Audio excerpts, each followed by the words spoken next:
Hey guys, how's it going? Hope you're doing well. My name is Crown, and today I'm going to read you some very interesting stories that I hope that you're gonna love. And now, without further ado, let's go!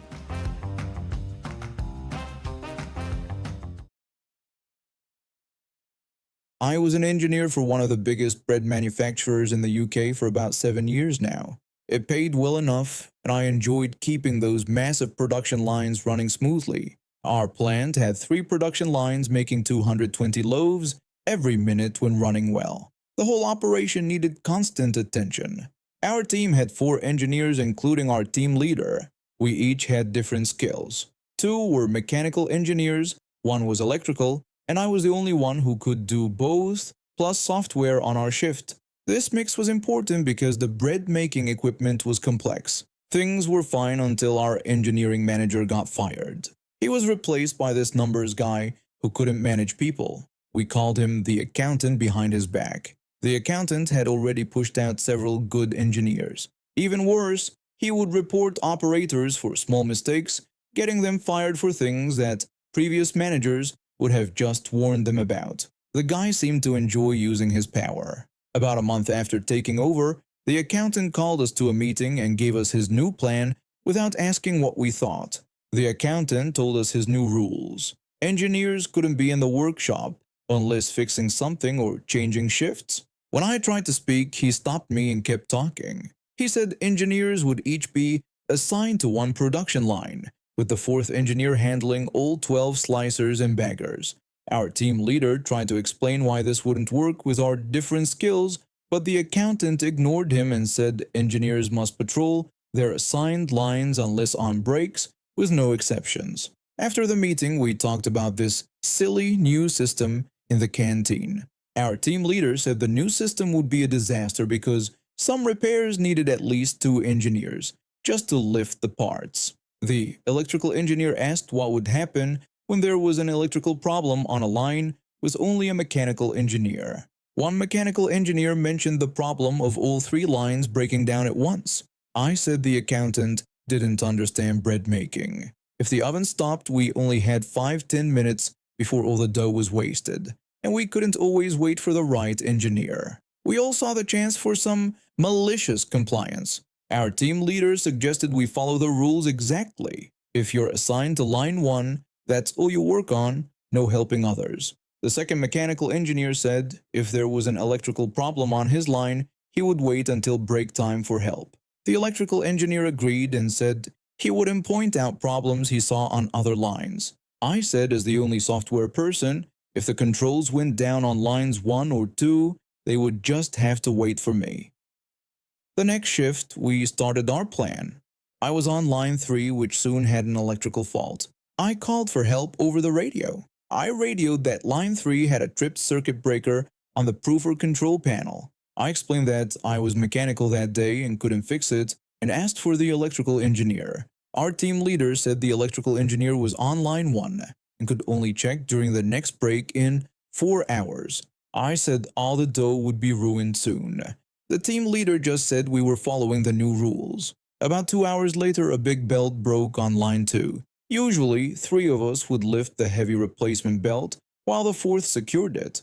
But instead, one mechanical engineer called for help with a belt on line 2. Our team leader said everyone had to stay in their areas, as the accountant ordered. The engineer said he couldn't do the job alone. Our team leader told him those were the rules and to try his best. By the end of that shift, the line efficiency dropped from 75% to 40%. The waste doubled from 25% to 50%. The bakery lost thousands of pounds in just 8 hours. The night shift did the same thing, following the accountant's rules exactly. By morning, it was clear his system was failing. The next day, I came to work expecting more problems, but found our team leader looking happy. The team leader told us the assigned area system was suspended for review. I was surprised it happened so fast. He said the plant manager was called at 3 a.m. when they couldn't make the morning deliveries. The accountant got told to ask people who knew how the place worked before making changes. The electrical engineer asked if we were back to the old system, and the team leader said yes, right away. He also said the accountant was told to stick to his spreadsheets and leave engineering alone. We never heard about assigned areas again. The accountant still walks around with his clipboard but stays away from the engineering department now. I'm a construction and permit lawyer. My job requires patience. Diving through regulations and legal documents isn't for the impulsive. But there's a difference between professional patience and what I went through living next to the neighborhood party house from hell. For years, I lived peacefully in my semi-detached home. My neighbor was a sweet elderly lady who I barely heard through our shared wall. We'd exchange pleasantries when we saw each other. When she died, I had no idea the nightmare that was about to begin. The new owner wasn't going to live there himself. This guy, I'll call him Jack Sparrow, ran a construction company and dabbled in real estate. He bought the place and filled it with 4-6 foreign construction workers who worked for his business.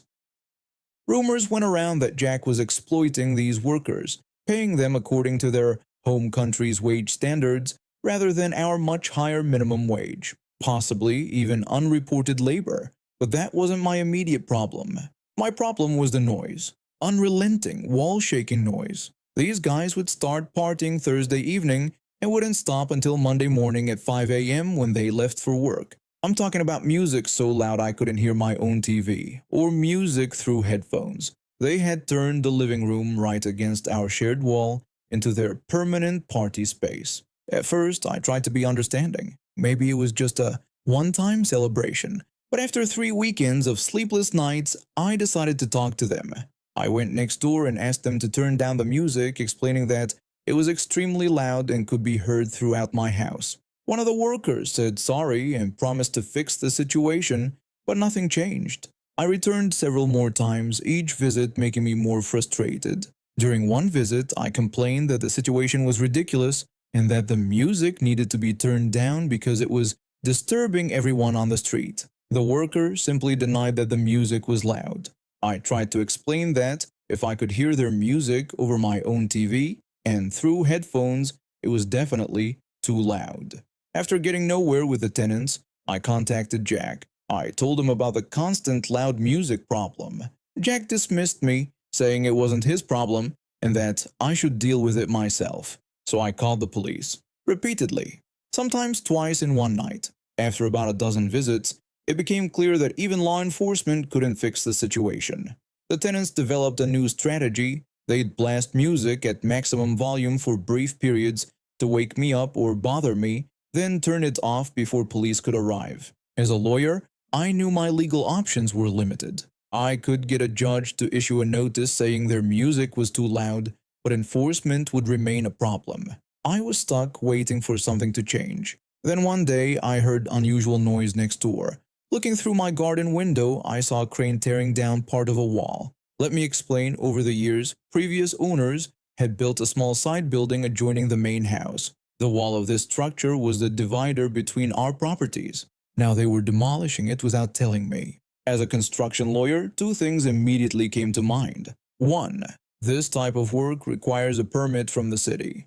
2. There was no way they had that permit, as I regularly check permit applications for my job. This was my moment. The situation had changed, and revenge was within reach. I sent a quick email to the city reporting the unauthorized construction work, attaching photos. No response came immediately, which was expected. When construction materials started arriving the following week and work began again, I sent another email with new pictures. The response came less than an hour later. They told me they had called Jack after my first report, and he had claimed he didn't know about permit requirements and promised to stop work until he got proper permits. They called him again after my second email and ordered him to shut down operations. That day, I watched the construction crew pack up and leave from my home office window. Later, I received an angry call from Jack. He accused me of reporting him and threatened that I be sorry. He said he was going to come after me for damages caused by the delays. I responded that even if I had reported him, I hadn't done anything wrong. I pointed out that he was working without a permit, which was illegal, and that as someone in construction, he should have known better. I ended the call. Jack had no idea what I had started. He was like Jack Sparrow, and I had just rung the bell that would awaken the kraken destined to destroy him. After some research, I discovered something interesting. The previous owners of both houses had talked about the side building and agreed to share the cost and ownership of the dividing wall. That wall he partially demolished. It was 50% mine. This meant two things. I was entitled to damages, and more importantly, Jack needed my permission to do anything to that wall. When Jack finally applied for a permit weeks later, while his tenant's belongings remained outside under a tarp, I looked at the application and noticed he planned to modify the wall without mentioning my partial ownership. I filed a complaint stating that even if granted, the permit could never be used since Jack didn't have my permission regarding the wall, permission I had no intention of giving. This should have killed his permit application immediately. However, Jack had connections in the construction industry and somehow got his permit approved despite my objection. He even called to brag about it. But in my country, you can appeal a permit decision by paying a €100 fee, which I gladly did. The appeal went to a higher authority that didn't care about Jack's political connections. They revoked his permit based on the legal grounds I'd mentioned. Jack's project was now blocked until he fixed the issue with me, which wasn't happening. By this point, 7 months had passed. The tenants were living with an unfinished construction project in their yard, their belongings stored elsewhere with no end in sight. But there was more. Doing construction work without a permit is also a criminal offense. My report had triggered a criminal investigation against Jack. Not only did he face potential fines and jail time, but since he used his own construction company for the illegal work, his entire business was at risk. One possible sentence for this type of offense is being banned from construction activities, either temporarily or permanently. During this ordeal, Jack tried to sell the property, but faced two major obstacles. First, the property had an illegal status due to the demolished side building, which would stay with the property until resolved. This decreased its value since no one wants to buy a property requiring more time and money to legalize. Second, Jack's business model involved putting workers in cheap houses, letting them trash the place, then demolishing and redeveloping or selling to developers. But due to the construction crime and property status, he couldn't proceed with step 2. Any renovation permit would require addressing the illegal demolition, which he couldn't do without my cooperation. He couldn't sell it as is either. The place was trashed, and any developer would back out upon finding the legal issues, and a neighbor, me, who would oppose major development plans. Today, Jack faces a criminal court proceeding that threatens his business and livelihood. City services now scrutinize all his projects, aware that he cuts corners on permits and regulations. He can't sell the property without taking a massive loss, can't develop it, and can't get my permission for any plans involving our shared wall. The rowdy tenants still live there, but in reduced space. They've quieted down, possibly because Jack blames them for his predicament. All it took was a nudge from me to set the municipal bureaucracy the kraken upon Jack Sparrow, ruining him. I barely had to lift a finger. The system did all the work. Yesterday, me and my wife went on our weekly shopping trip to Aldi's. Aldi's has this system where you need to insert a quarter to get a shopping cart, and you get it back when you return the cart. I forgot to keep our quarter in the car. You'd think after going there every week for nearly 2 years, I'd remember this, but nope. My wife gave me that look where she's not surprised but still disappointed. We usually buy enough food to last a week, and neither of us wanted to carry everything in our arms. I noticed a liquor store across the parking lot, and I figured they'd have some quarters I could get for a $1 bill. I walked in, and there was a young guy at the counter, probably in his early 20s, staring at his phone. I waved to get his attention and asked if I could get some change, explaining I needed a quarter for the Aldi cart. The kid gave me the side eye. He said no without any explanation. I wasn't upset or surprised. Maybe they have a policy against giving change without purchase, or maybe the register was low on coins. When I was about to leave, I spotted some sugar-free soda that my wife loves. It was priced at $2.24. I had a $5 bill in my wallet, so I thought I'd buy this and get quarters in my change. I grabbed the soda and brought it to the counter. I told him I'd take the soda and handed him my $5 bill. This kid looks at me, rolls his eyes, and starts ringing me up. The total came to $2.24 with tax, meaning I was owed $2.76 in change. I didn't expect to get a lot of quarters, but the cashier gives me two $1 bills, a penny, one quarter, and a half-dollar coin. I didn't notice until I left the store. I felt something large in my palm and looked down to see this massive coin. A half-dollar coin is twice the size of a quarter, and they're pretty rare in everyday use. I stood there in the parking lot staring at the coin. I needed a quarter for an Aldi cart, and this smartass gave me a half-dollar that wouldn't fit in the cart slot. I walked back to where my wife was waiting by the Aldi entrance. She asked if I'd gotten a quarter, and I held up the half-dollar coin and told her not exactly. She asked what it was, and I told her it was a half-dollar and that the kid at the liquor store had been clever. When she asked if we could use it in the cart, I told her no. We both stared at the coin, then at each other, and started laughing.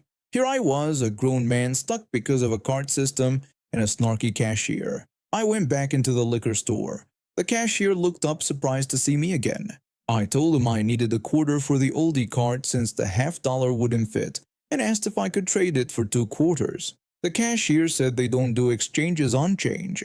I told him I had bought something to get change for the Aldi cart, and a half-dollar wasn't helping me. He said it wasn't his problem. I was getting frustrated. I asked to speak to the manager. The cashier said the manager wasn't there. When I asked when they would be back, he said he didn't know. Just then, an older man came from the back room and asked if there was a problem. I explained the situation, showing the half-dollar coin.